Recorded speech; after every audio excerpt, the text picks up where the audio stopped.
You're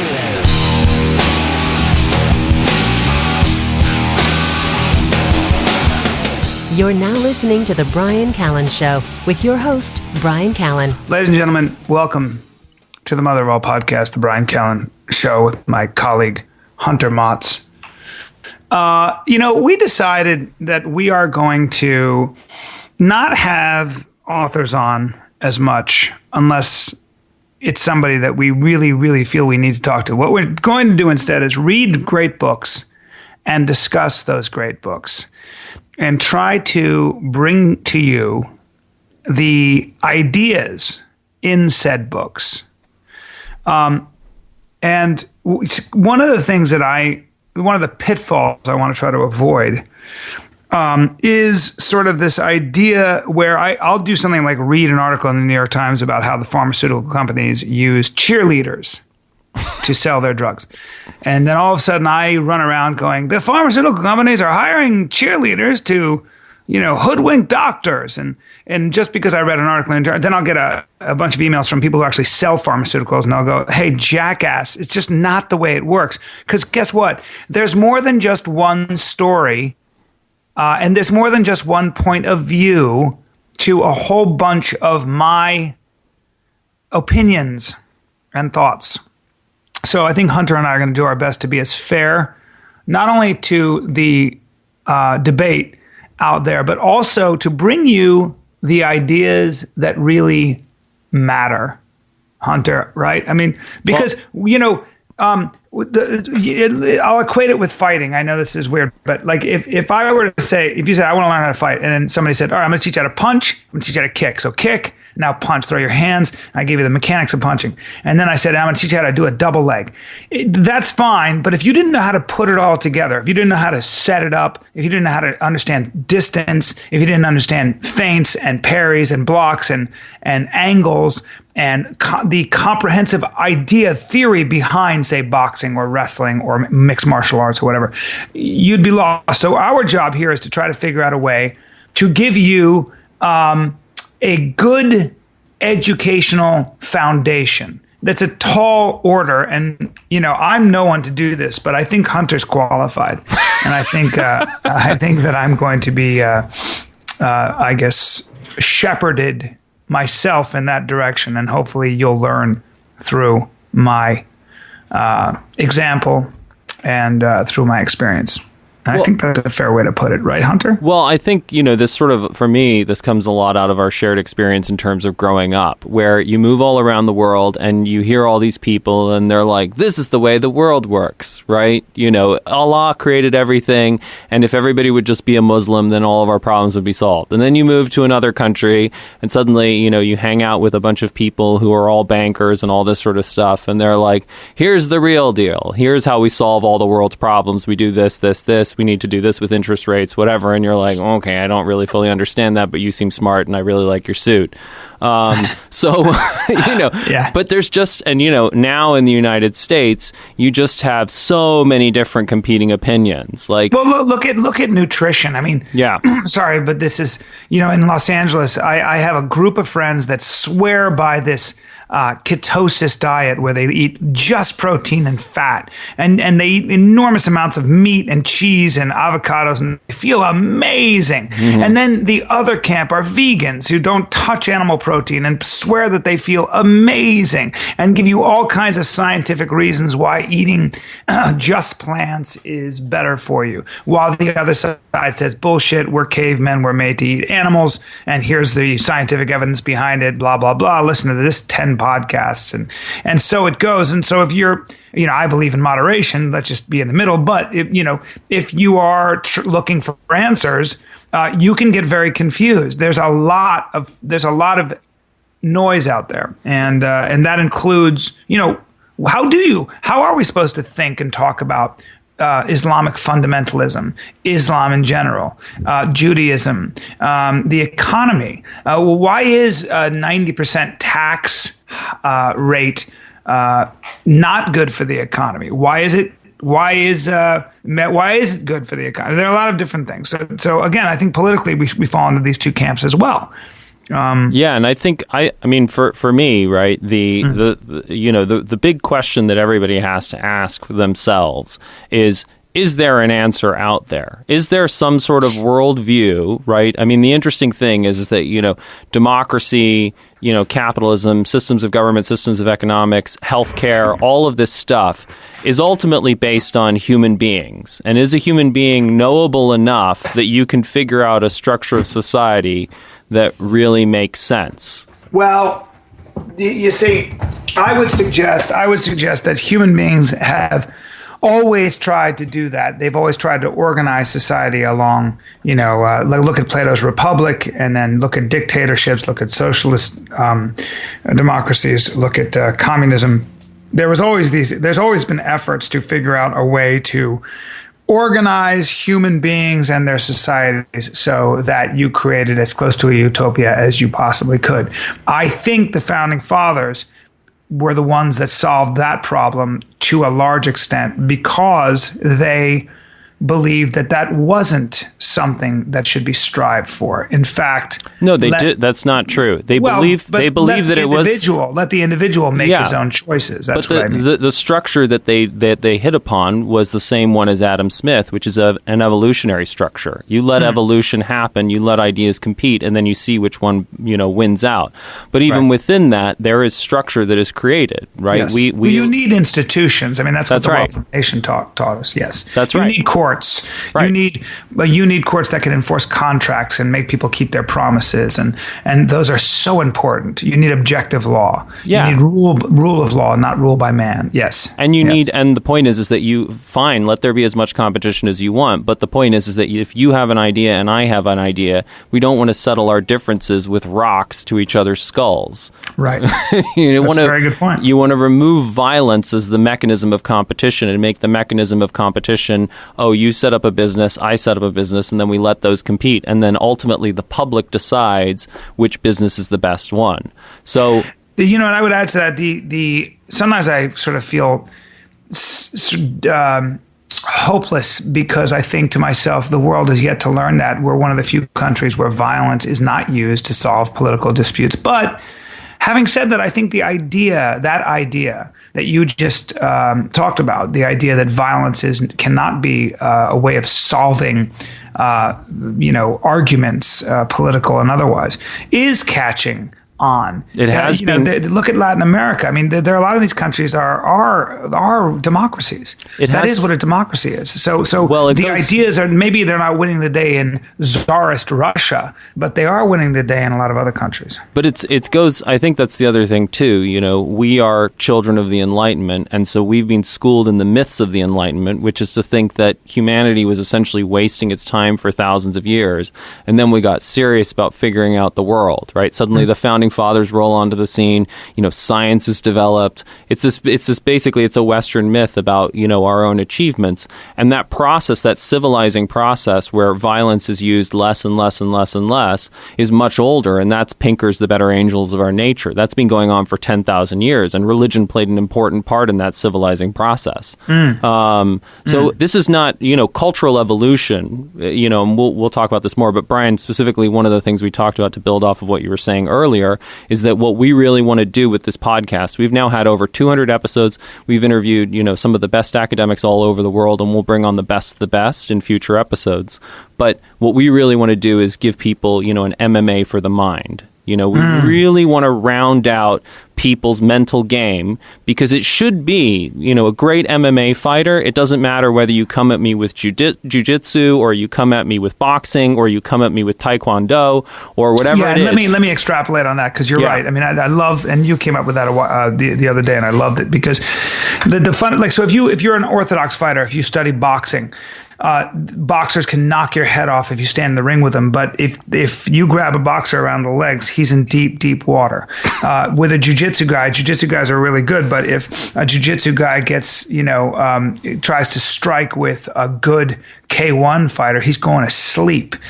So anytime you focus just on one part of the game, you're going to have deficits. And the same goes for your education and your understanding. You have a lot of academics we talk to, they have a comprehensive understanding of things. They're educated. There is a system in which you can educate yourself. But and this is not me, but a lot of academics will talk about the fact that, look, people, when you focus on just one thing and you're an expert in that field, there is a tendency for you to have big deficits in your understanding, for example, of how the real world works. You see that a lot with academics. That's one of their liabilities. So yes, so I just wanted to kind of extrapolate on that because what we want to do is plug the holes. We want to figure out a way to get you reading the right books. And I think, Hunter, you've been thinking a lot about where to start this whole process. Yeah, right? and to build off of what you built off of, that's really the exciting thing is that a mediocre MMA fighter can beat the hell out of a person who is really good in one technical skill. Because they have a broad skill set. And that's the same thing that this podcast is going to offer you. We're not going to offer you an in-depth knowledge of every single little discipline, but we will round out your game so much that actually you will be more competent and more sophisticated than most of these academics. And already on this podcast, Brian and I have had this experience a lot, where we'll talk to an academic and we'll say, oh, it seems like what you're talking about is this famous book from a different field of yours, and they've never even heard of it. Yeah. That's right. And by the way, this is not us being like, come to us, children, we will teach you everything. I'm going to be plugging the holes in my brain here. So hopefully we're going to be taking this journey with you. Yeah, and ultimately it's egoless. The point is that it has nothing to do with us. It has to do with how good is your mental game. We don't, yes. It's not, you judge. That's a great way to put it. Yeah, and you don't judge a fighter and you don't, it's ultimately like this is a stronger fighting style than this fighting style, right? And that's the same point with any sort of mental model or any view of the world. Ultimately, it should be able to handle whatever is thrown at it.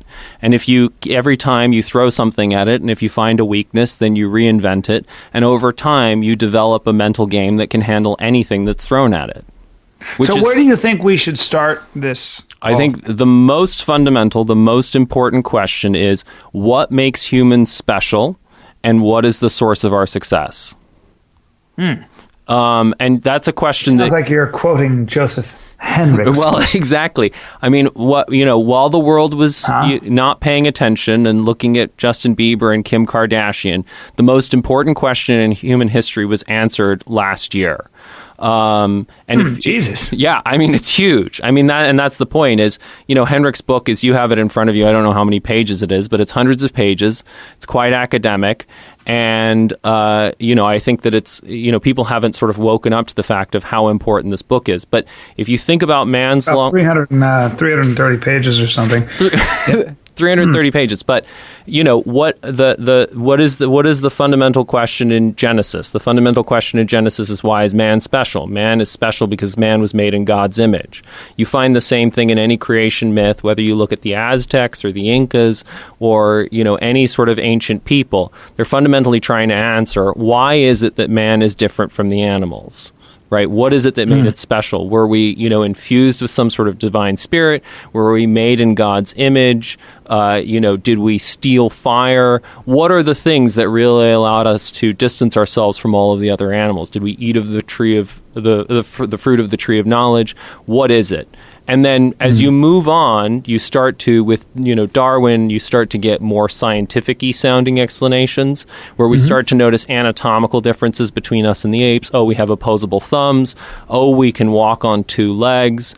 Oh, we have fire, we have language, whatever it is. And they're trying to figure out, which of these is the big difference. But you have to remember that when Darwin is writing The Origin of Species, they know nothing about genes. They don't know anything about DNA. So these are sort of very early attempts to try and answer this question. And what Henrik does in his book, The Secret of Success, is provide a compelling answer that what makes humans special is the ability to accumulate culture. Wow. Right? So I think if we dilate on that... In other words, to share ideas? To share ideas and to build more and more and more sophisticated tools over time. So if you have chimps will fish for termites, but their technology never gets any more sophisticated. It doesn't fundamentally, they don't develop ironworking or, suddenly start creating some sort of massive hooked spiked barb or put something on the stick that allows them to attract termites. Their technology remains static because they're not able to pass ideas from one generation onto the next and let those ideas develop over time. I was eating dinner with guys in Vegas. We were going to watch my buddy fight, and one of my friends, smart guy, but he goes, whales are smart as we are, if not smarter. I was like, all right, hey, you got to calm down, because that's not true. But thank you very much. I literally went, that's obviously and of course not true, but let's keep moving forward. Well, it may be true in some senses, though, because one of the big figures in the first chapter of Henrik's book is when you do an IQ test on a chimp, an orangutan, and a human toddler, in spatial reasoning, all three are basically the same. In fact, the human toddler may be a little bit dumber, right? Oh. When you look at causal reasoning, they're the same, right? So causal reasoning is really the sort of thing that you would think that the Enlightenment has taught us makes us special, right? I can figure out why is it that there's lightning and all that sort of stuff. That's right. But that's not what makes us special. The area in which the human toddler is massively smarter than the chimp and the orangutan is social intelligence. The orangutan is how we say it. Is it? Forest. Oh, I say it that way because I speak Indonesian. Bahasa Indonesia. Bahasa. That's what I meant. God damn it. I knew you'd fucking know. Orangutan. Orangutan? Yeah, so because humans have social intelligence or higher level of social intelligence, because chimps have social communities. Right, but again, like, how big is a chimp troop? A chimp troop is not that big compared to a natural human group seems to be about 150. So we can organize that, but also we can organize societies in the millions and billions. You're not going to see a chimp society that is, what Peter Turchin calls an ultra society, where it's millions and billions of chimps organized and it's stratified, and some people are on top. First of all, they don't use toilets. They don't use toilets. And they throw their poo when they're angry. So it would be a real shit show. They do. And they're actually not very good at throwing, by the way. No, they suck at throwing. Yeah. Way better. That's the one thing human beings are better at physically. Yeah, they're incredibly good at it. But so this is, that's the, internalizing the idea that it is all about cultural accumulation is the cornerstone to how you then make sense of everything in society, from capitalism to democracy to all of these things. Because what you're doing is you're recognizing that success does not come from one person being smart. Success comes from letting the wisdom of the crowds operate, letting ideas compete, and letting better technologies evolve over time. Well, what's funny is that so many societies, and let's look at the Middle East, or even Russian society, or for that matter Chinese. Mandarin, mainland Mandarin China. Those societies are not structured that way necessarily. They just aren't. They are structured along a different set of principles and incentives. You are not necessarily. Well, you may be entitled to your own ideas, but you certainly aren't entitled to profit from those ideas in a lot of societies, right? Yeah, and fundamentally, those societies are structured much more like Western society used to be structured. Again, like, part of the whole cultural accumulation thing is that some technologies are better than others. You're not gonna make the case that a stone tool is better than an iron tool. Right, an iron tool is just better. That's by pretty much any stretch of the imagination. It takes more work, but in terms of like an actual functional tool, it produces a better result. And in the same way, I think Francis Fukuyama was broadly right when he argued that democracy and capitalism were the best systems. Right. But you can't make sense of that, and this is the big problem. Is that in general, we have a tendency to, so when scientists talk about culture is anything that is passed on from generation to generation. So there's a huge amount of culture that's passed on, and part of that is institutions, and part of that is technology like ironworking, and part of that is beliefs and values. So for in my own thinking, I make the distinction between, sort of visible culture and tacit culture. So there's visible culture. We all see, oh, you have democracy, you have courts, you have, iPads, you have all these sorts of things. But then there's tacit culture, which are these beliefs. Beliefs about intelligence, beliefs about, should you save your money, beliefs about do you use violence to resolve your conflicts. It's not that what separates the United States out from all the other countries of the world is that we have a constitution. A lot of countries have constitutions, and a lot of those constitutions are broadly the same.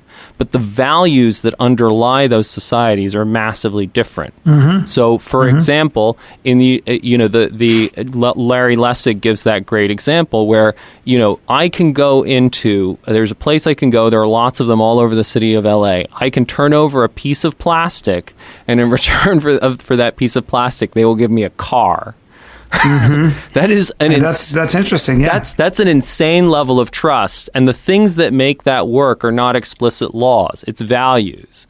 Because what happens is that it's a social contract that people have all kind of realized is the best way to go. Yeah, and it operates on assumptions. You can't if you did that same sort of thing in a place like Libya where my parents lived, you couldn't enforce that because the defection rates, the people who wouldn't return the car, would be so high that it would be too high to do a cost of business. I have a story that I like to tell, which is when my parents fled Libya during the revolution. They went to the airport, and at the airport, they turned over their tickets, and the guy behind the counter said, "I'm sorry, the flight is full." And my parents were like, "How can the flight be full? We have these tickets. We bought them online. You can see them here." And he said, "I'm sorry, the flight is full." And then, my dad waits around. He doesn't make a scene because literally the whole country is falling apart around their ears. He finds somebody else. She prints out the boarding passes when no one's looking. He gets on the plane, and it's 2/3 empty. Wow. Because they were looking for a bribe. Exactly. But the amazing I would have said, "Hey, bro." But that's the amazing thing is that you lived in the Philippines, you lived in Saudi Arabia, you lived in these sorts of countries, so you understand that. But in general, when I tell that story, it divides into two camps. If you tell that story to an American, they're utterly confused. They don't know what's going on. It's so funny too. Yeah, and if you had told that story to somebody from Lebanon, they'd be like, "The fuck are you talking about?" If you told that to me, like my father, we were on vacation, the whole family, Christmas time, LaGuardia, or I think it was JFK. There was a line, and I'm talking about a line around the block just to check your bags. Forget checking in, And I was like, I'm not doing this. And it was I think altogether 10 of us or something. And my father is waiting in line because he's from the Midwest, and that's how you do things. And and thank God for people like him, and thank God for order and following rules, because if we didn't have that, we would have Lebanon. But because I'm a scumbag, I looked at my father and said, give me some cash. And he said, "What?" I go, "Just give me cash." He said, "I don't want it." I said, "Just give me $40 or something." And I ran up to the guy at the top, and I asked him a fake question, and I said, "Bro, come here. Let me ask you a real quick question." Sorry. And I shook his hand, and I put the money in his hand. I go, "What do I got to do to get my family through this line? I can't. I'm allergic to this, so you got to help me out." Bang. And that was it. We were on the plane. 100%. I was like, "Let's go." It was done. It was beautiful. But the point of that is twofold. One, that I'm awesome, yes, and that I don't follow rules. Mm-hmm. But two, that it's a good thing not everybody is like. It's funny that when you were telling me that story, I immediately was like, just give the guy some money.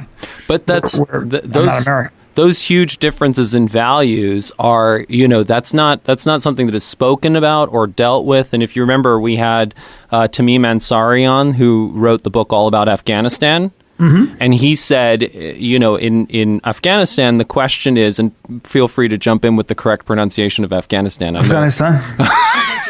Did you learn that in your time over there, Brian? I did some classified work over there. I don't want to talk about Afghanistan. Go on.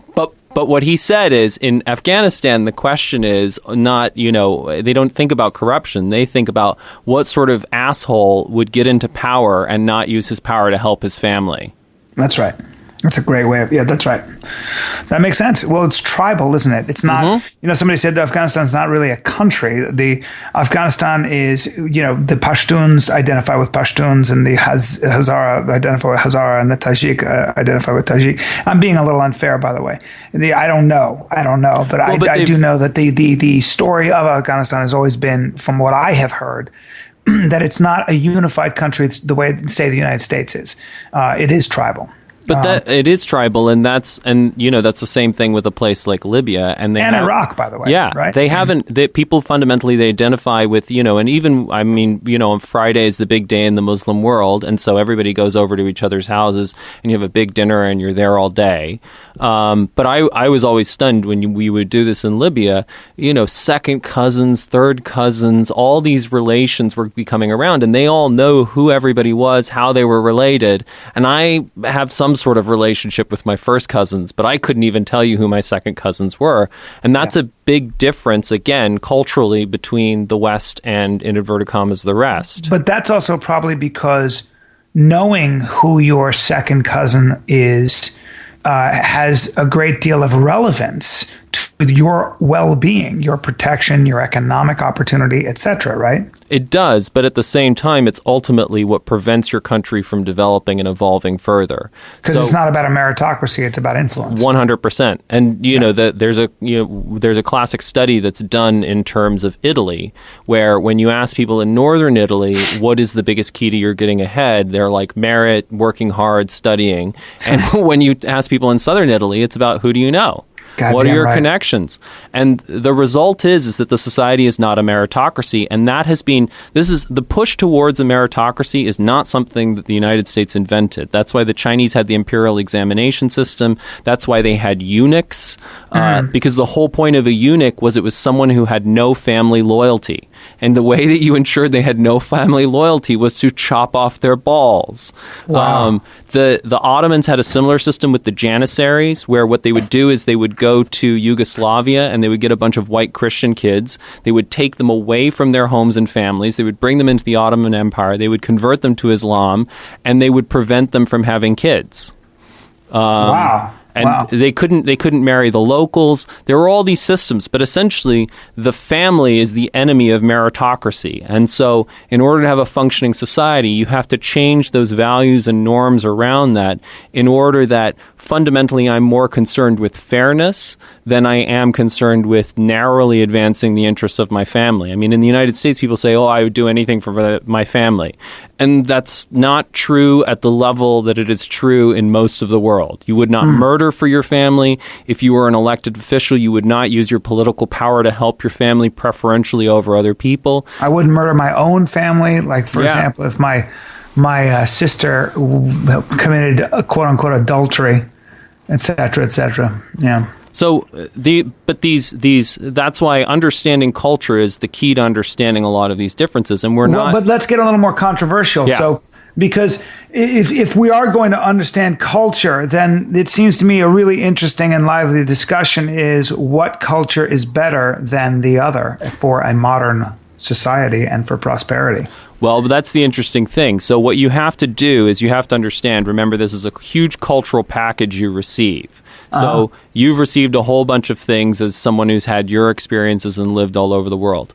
And some parts of that will be good and will serve the modern world, and some parts will be bad. So, for example, democracy is better. Right? For a society that has certain values, like you have to have a certain family structure, you have to have a sense of independence, you have to have a certain worldview. But at the same time, in the West, we've received a terrible model of intelligence. Most people believe in things like, I didn't get the math gene, I don't have a natural ear for languages. And so, for example, Chinese values around education are better. Right? Mm-hmm. They believe that practice really does make perfect. So there isn't a culture that exists today that is wholesale what we want. And which goes back to your point that we should be learning what aspects of culture are best for. It's about MMA, right? It's about borrowing the parts of culture that work the best for our purposes. So maybe the Chinese model for education, or at least the model for intelligence, is better than the current Western model for intelligence. That's right. And it's not necessarily to say that, by the way, we all want to be tiger moms. The Chinese model is not perfect. There's an even better set of values and beliefs that we can design based on the latest science. But that's the tendency, and you'll hear people like Sam Harris or Richard Dawkins, and they have a tendency to want to throw the baby out with the bathwater. bathwater.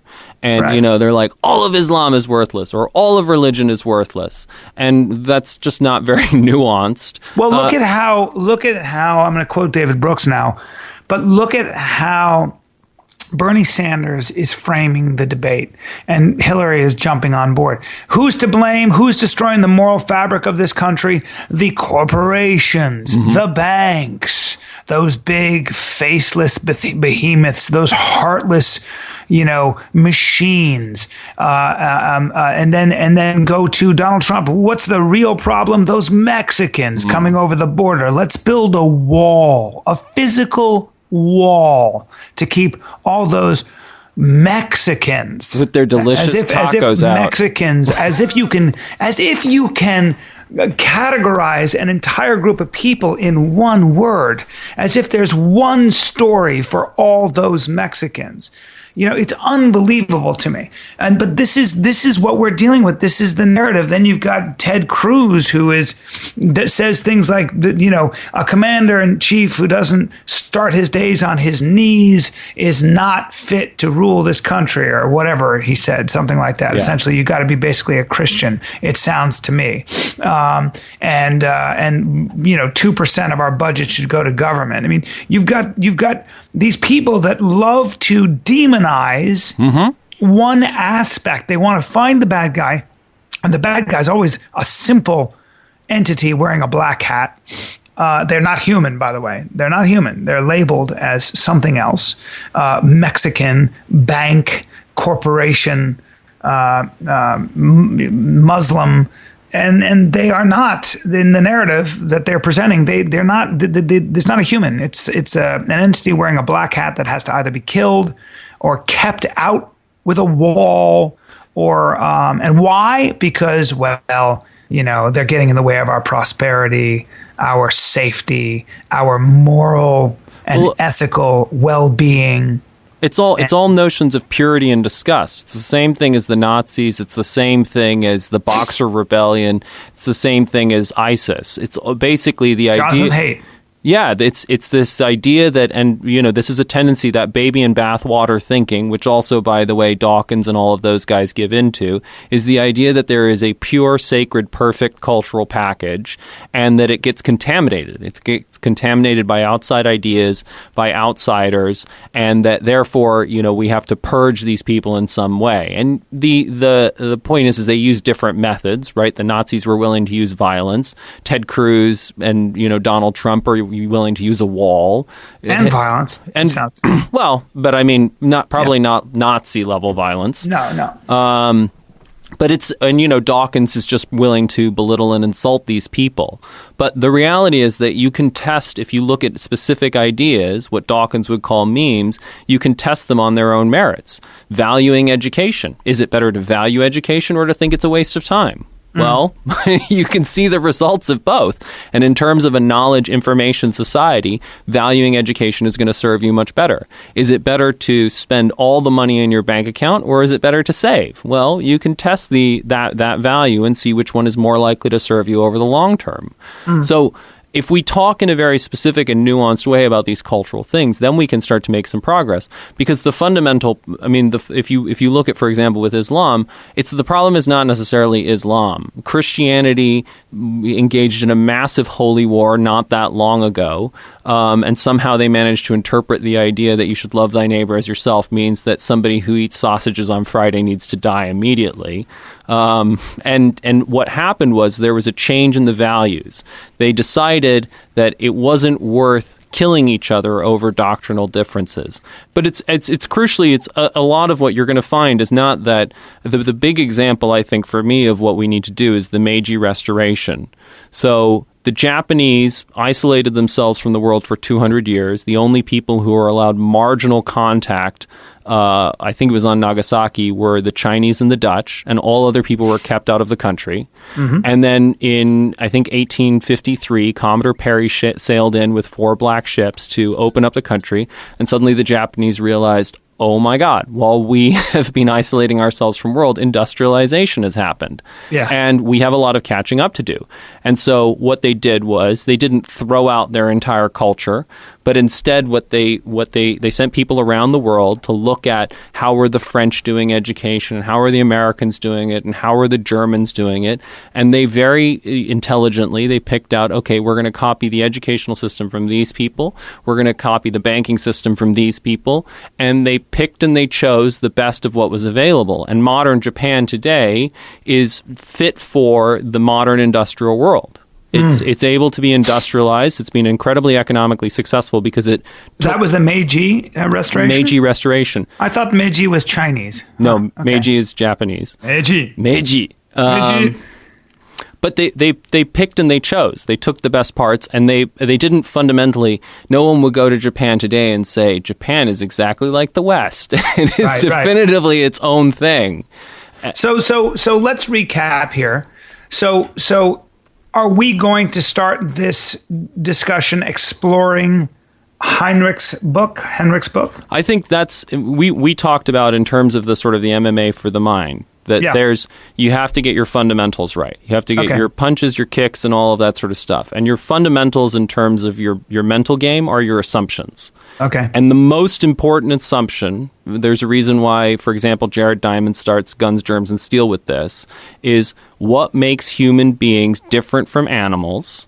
Why are we special? We can share culture. We can share, and we have culture. We can build culture, right? And then why? And then ultimately, because then when you answer that question, then you answer what is the source of human success, and you can start to apply that to a whole bunch of other things, and start to say, okay, so if accumulating culture is the basis of our success, what does that mean for education? What does that mean for a system of government? What does that mean for an economic system? And you can start to wade through and make sense of all of these disagreements. And what you will find is that it's basically the blind men and the elephant. It's not that most people are fundamentally wrong. It's just that they have picked out a tiny piece of the world and held on to it so tightly that they've reached a totally distorted conclusion about the way things work. So can government be problematic? Yes. Can government be good?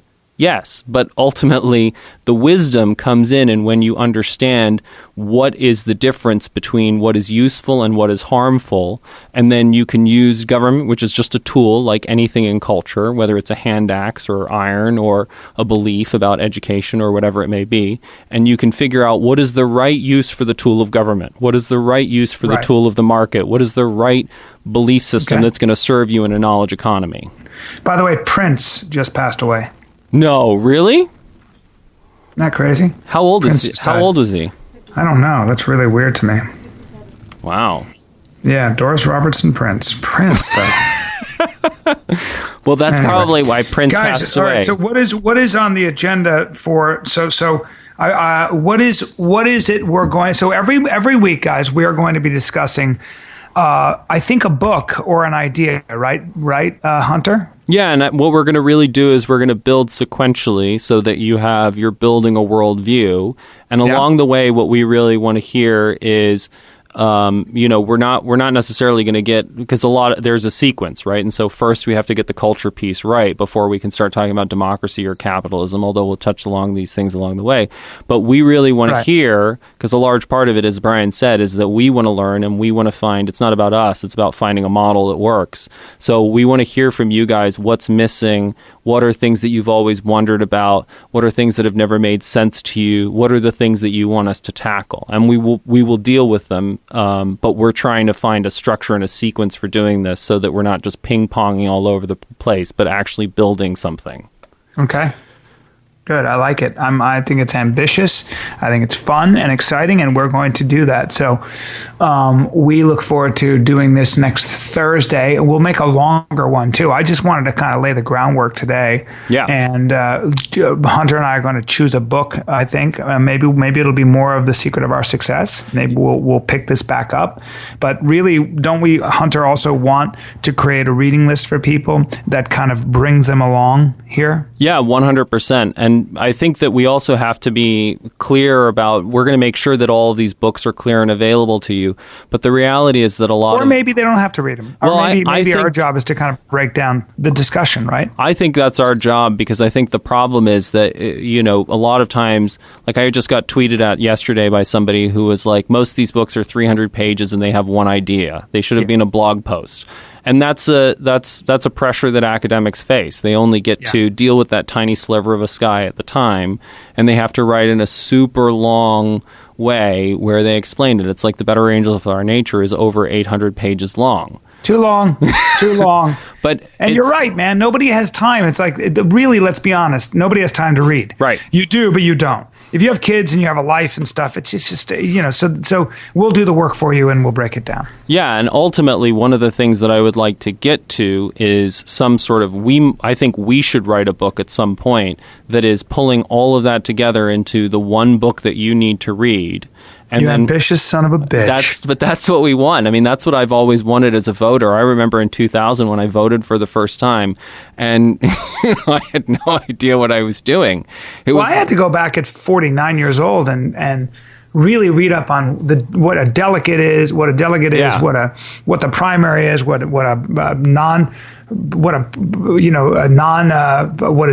exclusive primary, non-exclusive primary. There's just so many things about the political process that can actually get kind of confusing if you don't look it up. We assume we know these things, but I didn't. I didn't know. I wasn't really up on all of the entire process. It can be confusing.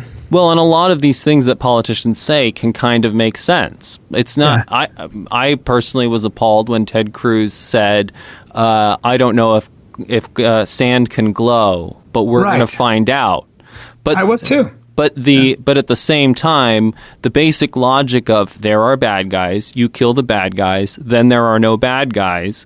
It's not an idea that sounds necessarily crazy. I'm writing a joke about the fact that I'm a fundamentalist in my own right. I'm a sugar fundamentalist. I read a couple articles on sugar, and the woman next to me was eating, I told you this, was eating cookies on the plane. I was like, you stupid dummy, you're going to die. I'm sugar free. And I was so happy with myself. And then she took a nap, and I was like, ha ha, napper. What happened? Did you crash? And I realized I was feeling better, superior to somebody because I was, because the person enjoyed a couple cookies and took a nap, Brian, tell me about your sugar jihad. What are you going to? How is this sugar jihad going to be waged? Just going to judge people silently, show them my abs, and talk about all the energy I have, which is a lie. All right, ladies and gentlemen. On that note, Hunter Mata, I've got to run. Do it, Brian. And I would like to. I mean, I think the secret of our success is a good next step. And then I'm going to reach out to Joe Henrich and see if we can find a time to get him on, just so that we really understand that argument of why is it that culture is fundamentally what makes humans successful. Okay. I love it. Bingo. I love it. Arena Marie, thank you. Hunter Motz, thank you. America, thank you. And America thanks you, Brian. Actually, the whole world. I hear that all the time. All right, kids. Share some culture. Thanks, Hunter, for teaching me. Thank you, Brian, for being a constant inspiration. Yeehaw! Yeah. Brian Callen Show. We'll be back next week. You've been listening to The Brian Callen Show with Brian Callen. Be sure to like him on Facebook. Just search for Brian Callen Comedy. And follow him on Twitter. Just search for @Brian Callen. You can also find him online by visiting his website. Just go to briancallen.com. Until next time, bye-bye.